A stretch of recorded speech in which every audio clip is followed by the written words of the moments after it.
Hi everyone, welcome back to the channel. I am here today to teach you the absolutely easiest way to make a magic circle. I struggled so much with the magic circle, and then once I kind of like figured out what I was doing, it like finally clicked. And I feel like I've got like the best way. Obviously everyone has their own individual way and some ways click better than others, but like I think this is the best way, personally. So currently I'm in my Twitch setup, so I'm gonna bring you over here where I have my Twitchy setup. I'm looking at my screen in front of me instead of you guys here, but I have some green yarn because it's super easy to see, and then I've got my 3.0 millimeter hook. So this is the way that I like to think about it. So if we were to do a slip knot, and if we were to do it with our crochet hook, I would essentially make a ring and then pick up this loop in the back and pull like this. And that's how we would do our slip knot. So if you know how to do a slip knot, you can definitely do a magic circle. So like if we were to not do it with the hook, we would just kind of pull that through and then go like this. I'll try doing that a little bit slower. It's just so like natural for me to do now.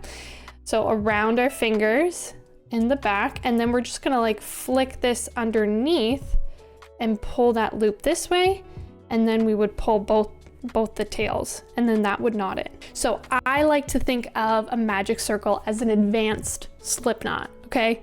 It's just a little bit advanced, that's it, okay? It's easy peasy, just an advanced slip knot.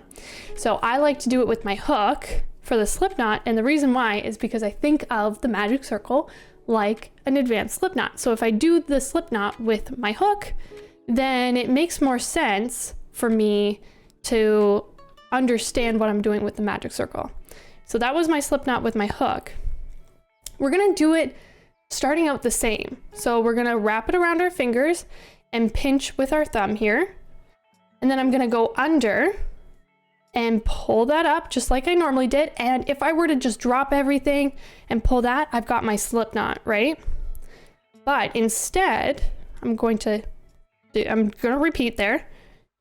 Underneath that loop, pull it up a little bit.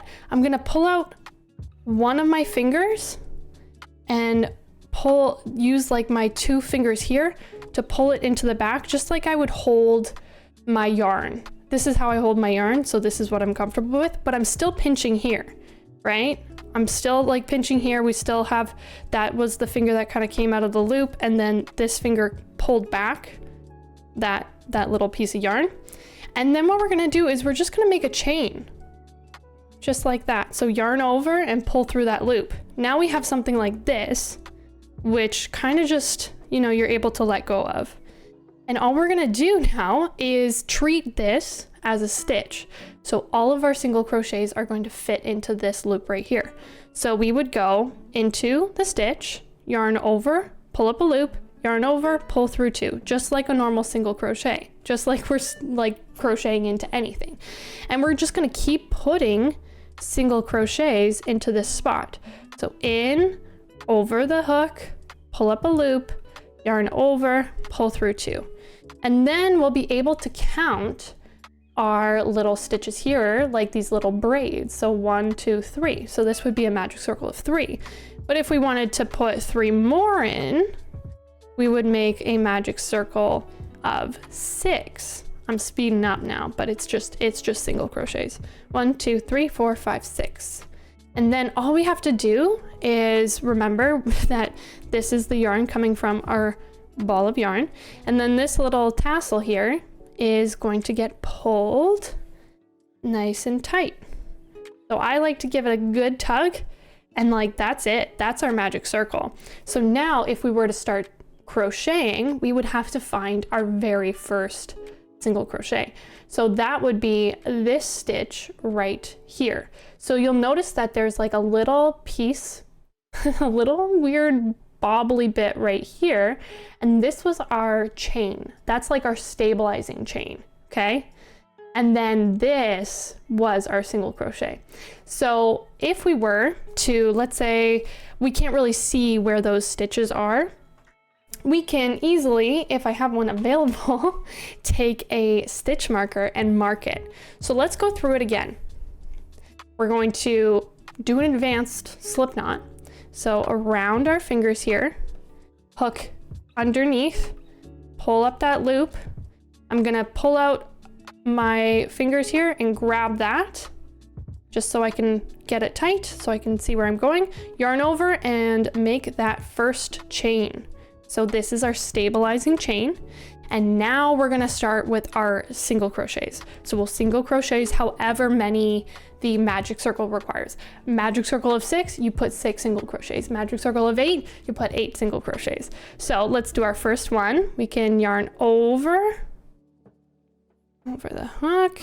There we go. And that's our first single crochet and our first stitch of the magic circle. I'm gonna mark it and we'll see how that looks. So I've just done one, and we're just gonna go along and put in single crochets into this little loop here.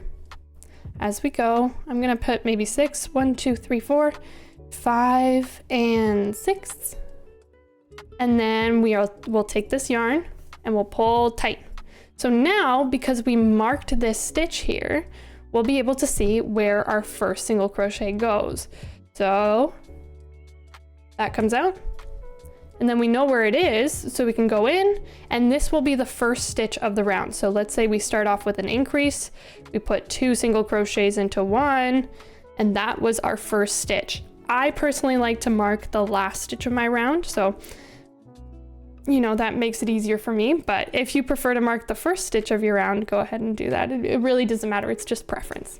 So hopefully that makes sense. I like to think of it as an advanced slip knot. Like you're taking the slip knot and you're not completely pulling it tight, and you're just leaving that loop open. You make an anchoring chain stitch, and then in that big loop, you start putting and throwing in your single crochets.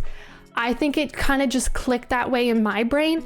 I don't know how your brain works, but hopefully if you weren't able to make a magic circle before, hopefully this method has kind of helped you out. And yeah, I hope you can make a magic circle. I prefer using magic circles, but of course there are reasons why we don't do a magic circle. So for example, when we're working with fluffy yarn, I prefer to use the chain 2 and single crochet and second chain from hook method, but pretty much for everything else, I prefer the magic circle. It looks nice, it looks clean. That's my preference. But anyways, hopefully you like this video, and I will catch you in the next one. Okay, bye.